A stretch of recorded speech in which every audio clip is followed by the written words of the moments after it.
Welcome, everybody, to the breakdown for June 28th, the last edition here in June in 2023. As always, Derek Taylor at DT on OB on the other side here, wearing his University of Manitoba Bison shirt today, which I absolutely love, some U Sports love. He's also sitting, if you're watching the YouTube version of this, on the concourse at IG Field because he's a working man and he's at Bombers practice, right? Oh, spotting all the trends and seeing all the things and trying to juggle all the ratio things that will have to happen if this guy's in this spot and stuff. This is fun. It's kind of like a puzzle. You go, okay, here's what we see on day one. What's it going to look like on day four, and who's going in for whom? And it's there's going to be some changes for the Bombers this week when they go to Montreal. Let's just say that. Yeah, absolutely. And I'm also very excited to see you in person, first time this year, because I will have that game in Montreal. That is Canada Day. It should be an amazing match. It's actually, you know what? I know that the CFL and their scheduling has had some issues, whether it's like, Bo Levi against Calgary, for example, back in Calgary would have been great. Who knows? Maybe with the injury stuff or the play, it wouldn't have happened anyways. But they kind of fell face first into an amazing Canada Day weekend here because Ottawa Edmonton, despite the fact that they are both not playing at a very high level at all, it's kind of a great matchup because it's like, well, who wants to be the worst of the worst? Or does one of you actually want to dig your heels in and get the hell out of the basement? So that's a fun one on Friday. I've got that game as well. Then you've got on Saturday, Canada Day, where Winnipeg, for the first time in what feels like the post-COVID announcement, we're in a pandemic era, actually ended up getting beat around a little bit, let alone at their own place. They go to Montreal where they're undefeated, 2-0. What's the strength of the teams that Montreal has actually played against? We'll talk about that. I have that game. And then on Monday, you've got BC Toronto, which is Vernon Adams Jr. against Chad Kelly, the best defense in the league in BC, trying to shut down what is the big name quarterback at this point. I also have that game. If you're following along, I have all three games this week. Wait, what? Yeah. So I will be I will be living somewhere on the 401 between Thursday, June 29th and Tuesday, July 4th. Well, let's get some shawarma in Montreal then. The pregame shawarma in Montreal is awesome. So let's have some of that, and you'll be halfway through your week. Oh my goodness, dude. I agree. It's going to be a crazy one, but let's before we dive into some of these matchups and the things that we're interested in here, the announcement did come out from the Winnipeg Blue Bombers. Justin Medlock, who I know as somebody who has loved and respected the art of kicking in the Canadian Football League for a long time, Medlock getting honored by the Bombers and him coming back and being around the organization. We've talked with him here when we were doing the Daily News podcast. One of the most fun dudes to just have an honest conversation with that I think I've been around the Canadian Football League. How do you feel about Medlock and the honor that is being bestowed upon him? Because I know that you've always really, really had a keen eye on his game. Yeah, he's been inducted into the Blue Bombers Hall of Fame. It'll happen in their last regular season game. He'll be honored here at IG Field. Medlock is the best kicker in the history of the CFL. And folks have said, well, what about a guy like Louis Pasaglia? Louis kicked for 100 years and was fantastic, but kicking has come so far since 2000. Like, Louis Pasaglia finished his career at 77%. I think in the last 5 seasons, there's been one guy who ended his season at 77%, and uncoincidentally is not in the league anymore. It's an 85, 90% league now. So Medlock is just the best I've ever seen. There's 2 stats I like to throw around for Justin Medlock, 3 to tell you the truth. One is in regular season and playoffs, Medlock had 63 attempts of 50 yards or more. The second most attempts of 50 yards or more is Rene Paredes, who just this past week got past halfway to Medlock's number of 50-yard attempts. Second place, he's double, essentially, the second place guy for 50-yard attempts. That's bonkers. Crazy. Bonkers. The second one is, as I was digging through it, he was great as 50-yard attempts, but from 30 to 39 yards, those field goals that we as fans go, you got to make this, but kickers know, it's probably an 80% kick here. Medlock hit between 30 and 39 yards, hit 96% of his kicks in his career. Second best in that category is Paul McCallum, who hit 89%. He was a leap ahead of the second best one in 30 to 39 yarders. And you go, this is fantastic. And then I will do, you and I have talked about this, I'll do kicking value compared to average, right? Yep. Where you take a 45-yard kick is what he's lining up for. how have kickers, CFL kickers, done historically from 45, and compare it to that. Medlock, of the 6 best seasons in the CFL, and it goes back to 2005, but I can't imagine anybody before was better. Since 2005, of the 6 best seasons, Medlock has 5 of them. 5 of the 6 best seasons. Brett Lauther's the other one. His 2018 season was phenomenal. Medlock was an absolute monster. And then, oh, by the way, at the end, he was punting and kicking off as well. He's the best kicker I ever saw, and it'll be a time before there's one better than him, because he had the ultimate trust of his teammates and his coaches. Yeah, and the one that I always remember that is that trust when you're talking about the number of 50 plus attempts was the playoff game in BC on the road. And I forget what year that was, but I just remember that was the big talking point, because I believe that was the West semi. I think I was covering the Eastern semi. And so, we watched the Eastern semi. We did all of the post-game reaction. I think I did a podcast or something, shot some videos for CFL.ca. And we basically get back to the hotel and sit down in front of a television for like the start of the 4th quarter in the Western semi. And so you're kind of downloading rapid fire what's happened in this game. And it just kind of comes down to the end. And it's like, O'Shea's letting Medlock come out from where? 61. Right. And I remember it just being like so stunning. And then I was like, this is the ultimate, you're the best option I have in this situation because I trust you so much as a player. And that one will stick with me forever. And it totally lines up with that number of deep attempts that you mentioned. Yeah, that one, 3rd and 4, and it's like we could try a quick play and hope to get down in time and then hammer it to the end zone. Or, you know what? Justin says he can hit from 61 here in BC Place. Let's go with Justin. And it made perfect sense at the time, and people reached out. Do you think it was the right call? I'm like, there aren't a lot of good options. I'll take the Hall of Famer level kicker, absolutely, and the best kicker I ever saw. Yeah, I wish he made it. That would have been an unbelievable moment. But yeah, it's one that we asked O'Shea about it, on the coach's show, and he's like, yeah, it's Justin Medlock. Yep. I wish we'd done better leading up to that, but at that point, it's Justin Medlock. So true. Let's talk some more Bombers here before we move on to other things. The game against, again, I guess full circle here, BC Lions that happened last Thursday. I was enjoying an off night, not having to prepare for a game because I had already finished my prep basically for Friday night in Hamilton, where Montreal and Hamilton played. But so I'm out on a date night, and I come back and I see the start of the second half, and they run the highlight reel of pressure on Zach Claros, and I went, the hell is going on here? And then I looked at the score. I go, BC's not going away. I need to actually watch this. So I sit down and start watching it, and it just never stopped. It was the most relentless pressure I have seen on Claros as a quarterback in Winnipeg Gold and Blue since he has been there. What the hell happened in that game? And I mean, it could just be offensive line, could be a variety of different things. I've talked to different people around the league. Some of them think that it was scheme. Some of them think that BC's defensive line is just that good. Some people think that the tackles, Hardrick and Stanley Bryant, just weren't mentally prepared and ready to play because they were getting out of their stance late. There's all sorts of different reasons you could give for this. What have you seen from watching it in person, and then, of course, going back and re-looking at it? Yeah, you mentioned the pressure. Zach sacked 7 times in that game. In 42 games as a Bomber, he'd never been sacked more than 5 times, and that was only once. So this was head and shoulders above it. And I think there were 3 sacks that came, 3 rushers against five offensive linemen. And how does that happen? How does Matthew Betts beat a Jamarcus Hardrick, Jeff Gray double team? Was remarkable to watch. Doug Brown, the Hall of Fame defensive tackles in the booth going, they're getting this 3-on-5. This should not happen. You have 2 double teams by nature, and this should not be happening.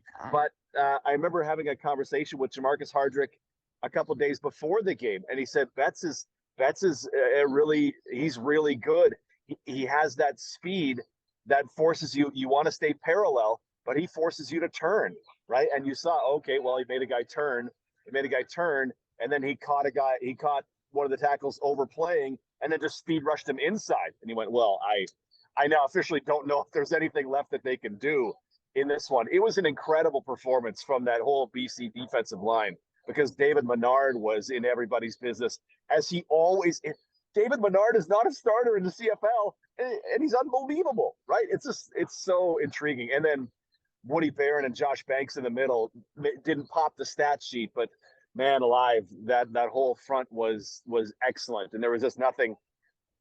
Kolaris, we've talked about this before, Marsh. Kolaris is the best statistically at keeping pressure from turning into sacks, Yep. but there's some pressure that you have no chance. You have no chance. If Matthew Betts can speed rush inside, you're not going anywhere good. There's just nothing you can do. So it just the Bombers will talk about it as it's just one of those whoopings that you take every once in a while.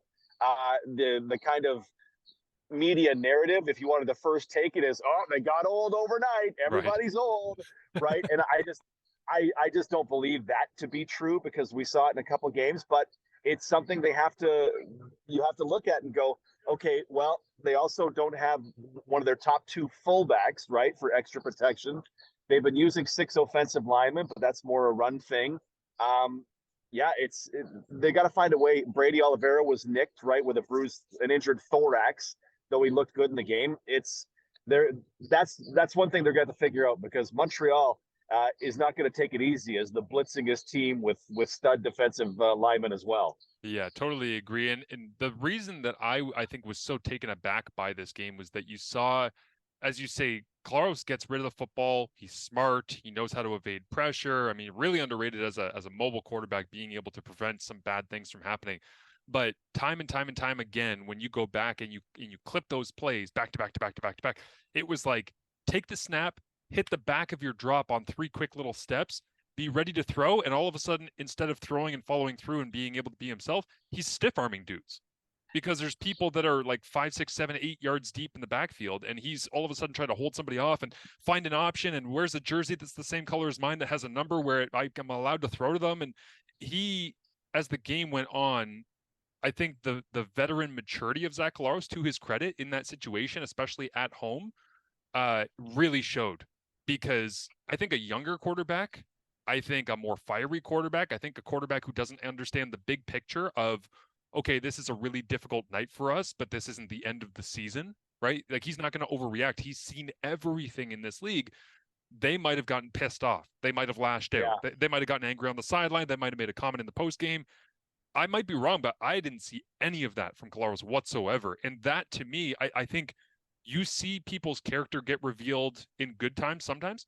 You really see it get revealed in bad times. Collaros showed that he's not just the MOP of the CFL, that he's also the leader of that damn room in a really, really difficult night.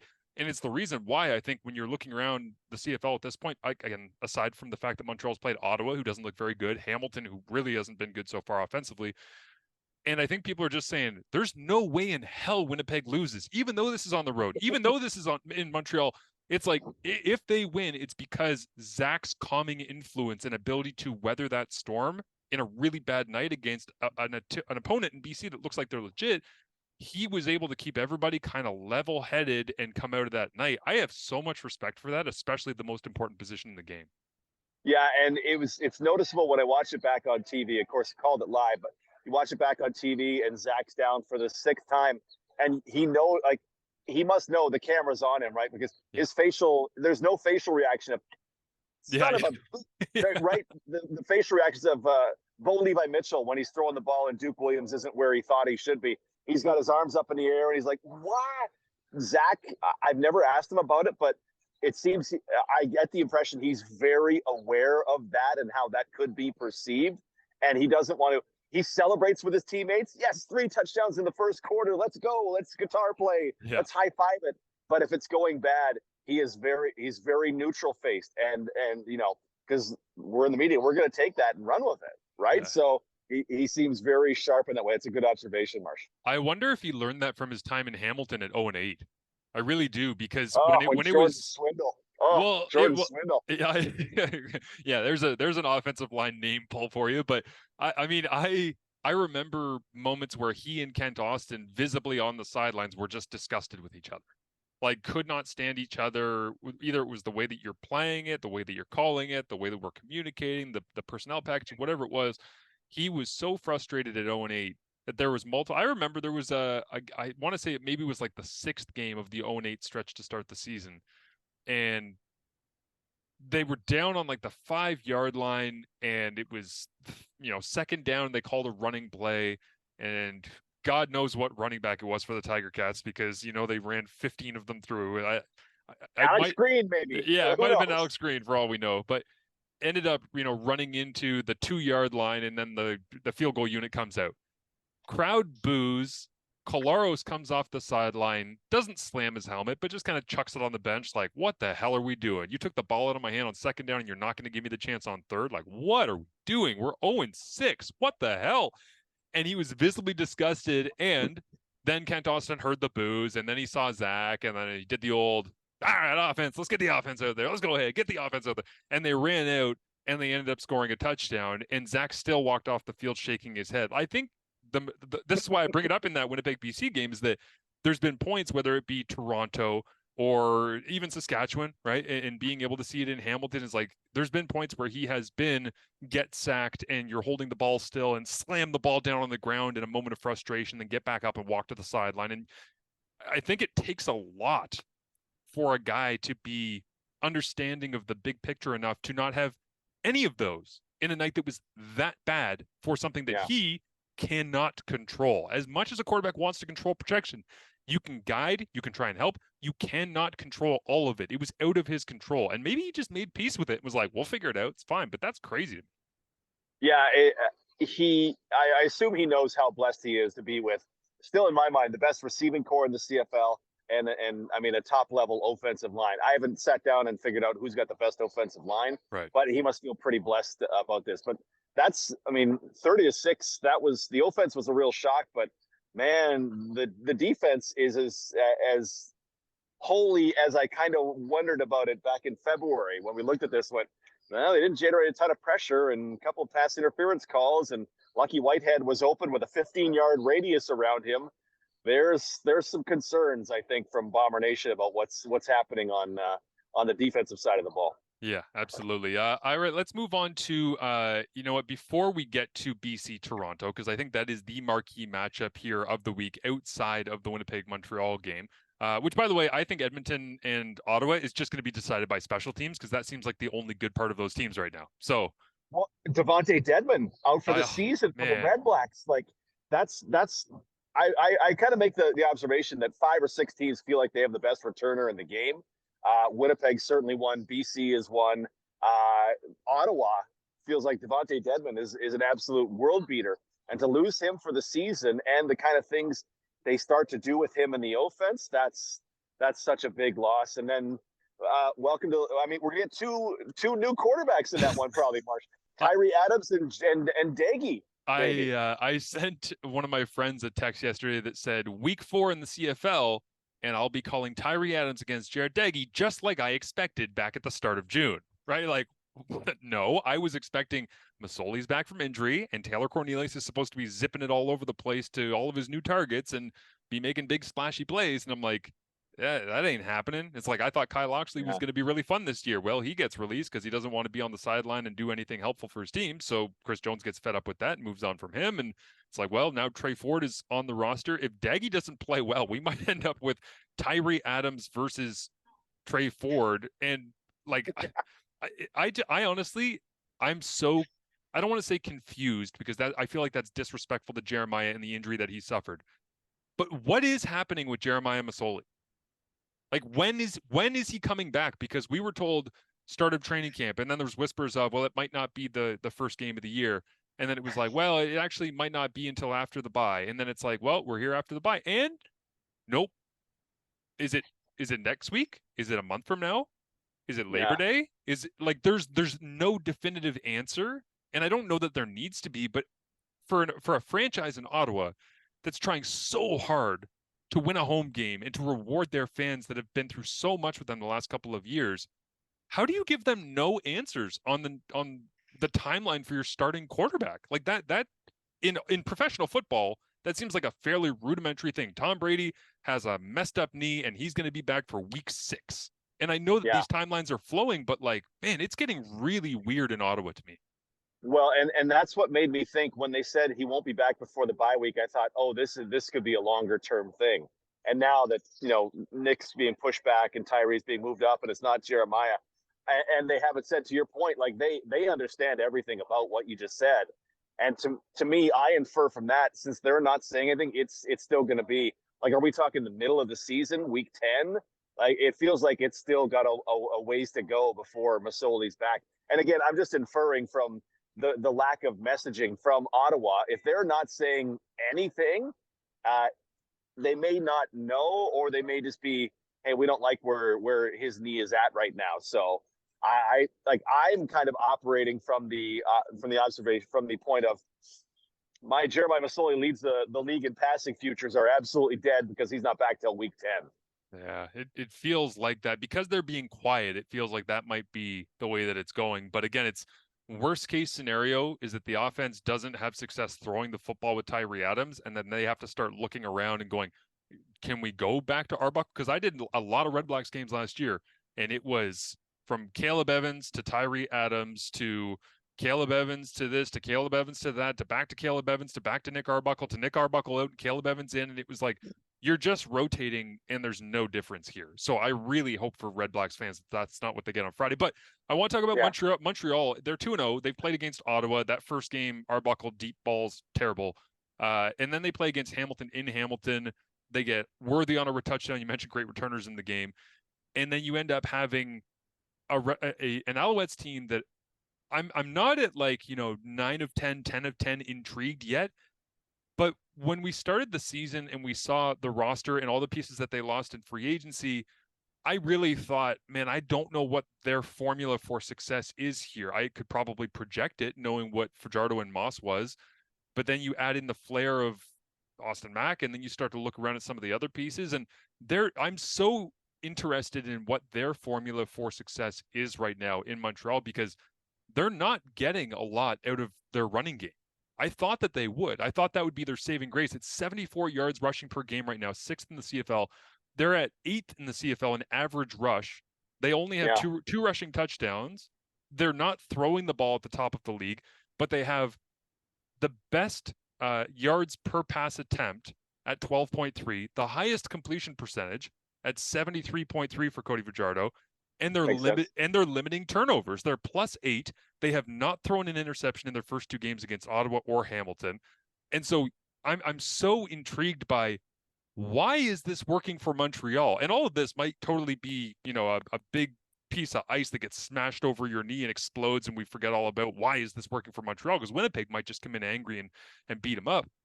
But what do you see that has been working for Montreal right now? Because this formula for success is not what I thought it was going to be. I thought they were just going to pound people with stand back. Yeah, and 74 yards a game in 2 wins. Like, wins are where you pile up fourth quarter runs, right? And you have your fourth quarter runs, and this is still it. Like, it's certainly not been establishing the run whatsoever. I wonder how close this is to the 2019 Ottawa Red Blacks, where they started that season 2-0, and then Ottawa finished that season 3-15. It was if false dawn is the right word. You're like, okay, this is nice, and they won 2 games, but they didn't beat anybody. And they're a 6-point dog at home to the Winnipeg Blue Bombers in week 3, right? They don't have Phil Pott, and they don't have Greg Ellingson on that offense, 2 guys you expected to be starters. So they're really making magic with, their 6th and 7th receivers. The offensive line, okay, fine, I'm good with that. Defense, good. But they lost so much of that defense. They thought they had Jamal Roll. Well, he decided to retire. They lost Adarius Pickett to Toronto. Adarius Pickett is killing guys in Toronto this year. Yeah. Killing guys in Toronto this year. That's a loss. I don't think I just can't, just from what I've seen so far, and I haven't charted out all of their games, but I don't think it's for real. I think though we were talking last year a lot about Moss and Fajardo, and I had this hypothesis that do Moss and Fajardo not get along? Because what explains this Saskatchewan offense and Cody being sacked 57 times on pass dropbacks? What is the deal here? But those 2 guys love it. Those 2 guys love each other. Yeah. They are buds. They both kind of see the game the same way, I'm told. So that part has been really good for them. And Fajardo, he was wearing a knee brace last year. He looks good this year. Yes. Cody looks really good. Like, it's a high completion percentage. I think he's an accurate passer. I think I could have the numbers that back up he's an accurate passer, and he's got that run element. And you go, okay, this has some real effects, and it doesn't hurt that Austin Mack has been a star through 2 weeks and is Amazing. the fantasy player of the year so far, right? Yeah, it may not be expected, but it's, I mean, the run game in 2023 CFL football, I struggle to think of a single game that's been materially impacted by the run game. Really, like Yeah. it's the passing game, and it's, if you don't turn it over and you complete a high rate, and like you said, number one in yards per attempt Yep. or yards per pass play, yeah, that's the recipe for success. So more power to them. But I I don't think they're a 3-win team like the 19 Red Blacks necessarily, but I think we are deceived by the teams they've played in their start. Let's say that.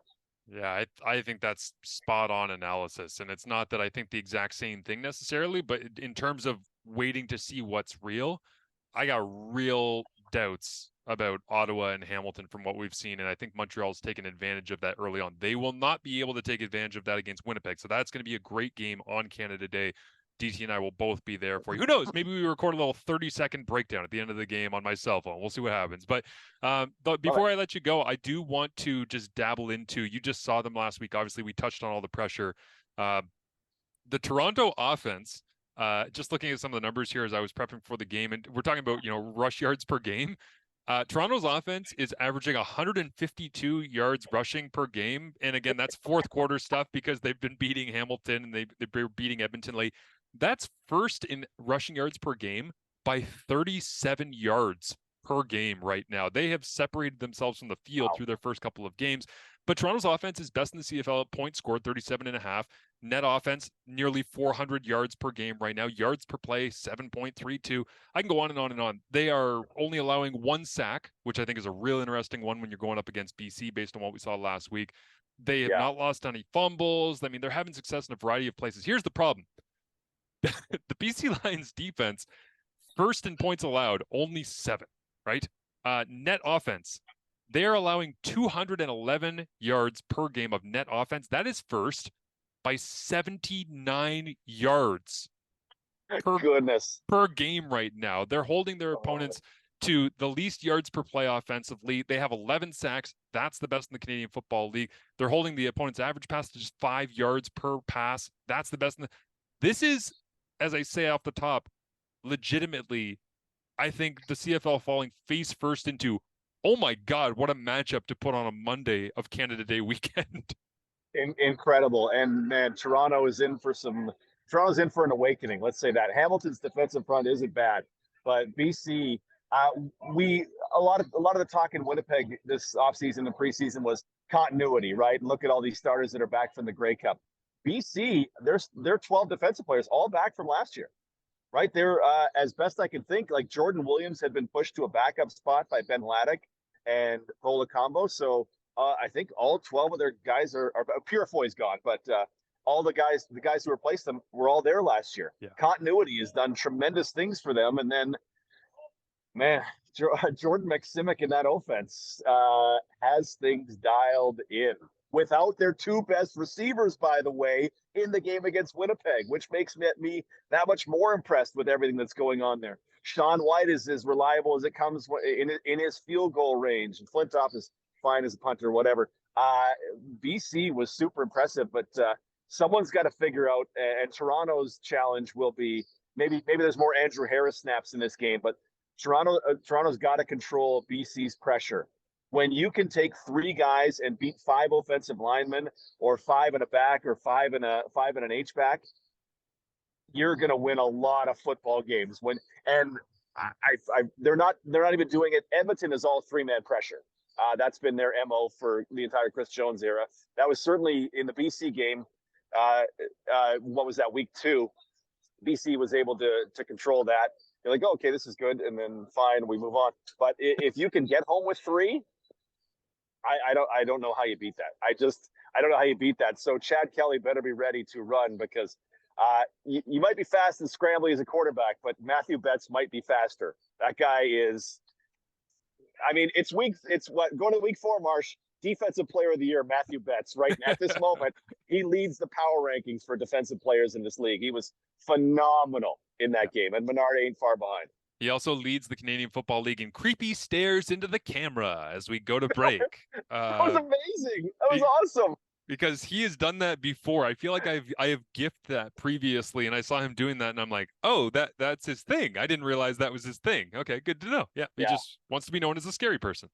And what was it? Nathan Cherry had a sack in the Winnipeg game, and Yeah. since Woody Barron came back to BC last year, I didn't kind of understand, but I watching games last year, like, oh, okay, I understand now. Woody Barron is a force in the middle there, so that whole defensive front is a problem. And they run two Canadian linebackers. Props to them for that. Both guys who can motor. Ben Yep. Hladek's interception, where if I'm not mistaken, Dembski drags all the way across the field. Hladek runs with him. It comes out of Dembski's hands, a high ball, and Hladek has like 1/1000th of a second to flash his hands out and make the pick. I went, that play is nuts. It's forever going to piss me off about Ben Hladek. He was in the COVID draft year, right? So there were no combines, so it was virtual testing. And I got a note from Pat Tracy, former Queens defensive coordinator. I had known him when I was around Kingston growing up as a kid, out in UBC for a long time now as defensive coordinator, working underneath Blake Nill. He usually sends me during draft time a note every year that says, hey, here's our 3 guys who I think are legit, and here's what you should know about them. I just want to give, it's great. He gives us background that allows us to do our job better on television. So he sends that note, and Ben Hladek was included. And I hadn't had a chance to watch very much U Sports doing the CFL grind throughout the year. So I'm like, okay, I go back and I watch, and I'm like, yeah, this guy's a really good player. And then I saw the virtual combine testing numbers come in, and I went, oh my God. And you and I were just drooling about that on this very podcast. And then I reached out to a bunch of people and I'm like, this is crazy. This guy looks like an incredible prospect. And every single person, to a man, other than Pat Tracy, defense coordinator who saw him every day in practice, said to me, they're virtual testing numbers. That's BS. There's no way that guy ran like that. There's no way that guy can do that. He's not that quick. He's not that big. He's not. Everybody doubted him in every single way. I mock draft him to BC in like the first, I think, max second round, if I can remember properly off the top of my head, because I'm like, they have to go get him because I believe that he's actually going to be this good. And then you see Jordan Williams, the first overall pick, get traded to Toronto, which is another great storyline for this game. And they're just ho-hum like, that's fine. We have Ben Hladek, who we got as like a 3rd, 4th round pick or whatever. So I'm angry at the CFL world for just not appreciating him enough just because there was this whole pandemic thing happening and nobody wanted to believe he was actually going to be that good. Because everything that you just talked about is why he is this good and why this BC defense is this good. Yeah, I remember us joking about I want to see him on special teams because he might explode somebody's carcass on special teams, and he's already infinitely better than that, right? It's no small feat running 2 Canadian linebackers in this league. Like, you only have 2 linebackers to have both of them be Canadian, and the flexibility that gives you, and then your front, and then, oh, by the way, you also have 3 defensive ends that are Canadian. They have an unexpected number of Canadians on that defense, and there's not one of them that you'd probably swap out for anybody else right now. No. Like, I could make some backdoor arguments for, this guy, but BC is 21 points in total, in total in 3 games against them. Defense, special teams combined, incredible stuff. And to end things off here, I'll just mention the other stat that blew my mind prepping for this 3-game weekend is that I looked at the Ottawa point after attempt percentage and I saw that it was 0. And I was like, oh, yeah, how is that possible? And I went, wait a minute. They don't have an offensive touchdown. The only touchdown they have is a Brandon Dandridge punt return. And I think the extra point was missed by Lewis Ward. So I'm like, okay, that's a weird, gross stat to go into the weekend. But I promise as the weekend goes on, again, it will build from Edmonton, Ottawa. Maybe we get a great game there. We'll see what happens. Jared Daggy looks like a hell of a lot of fun. I hope he delivers. DT and I will, of course, be in Montreal and have that Winnipeg matchup, and then BC, Toronto to round things out. DT, thanks for fitting everything in here. Let people know where they can listen to you and when going into Saturday. 680 CJOB. We have our coaches show every day at 4:25, where I talk to the head coach, Mike O'Shea. The sports show at night with Christian Amel is at 6:30. And then, the broadcast is Saturday night in Montreal. Pregame show with Doug Brown, Ed Tate, and myself 2 hours before, as always, at DT on OB on Twitter. Beautiful. I'm at TSN_Marsh. Have yourselves a great week for everybody. And thanks for tuning in as always to The Breakdown.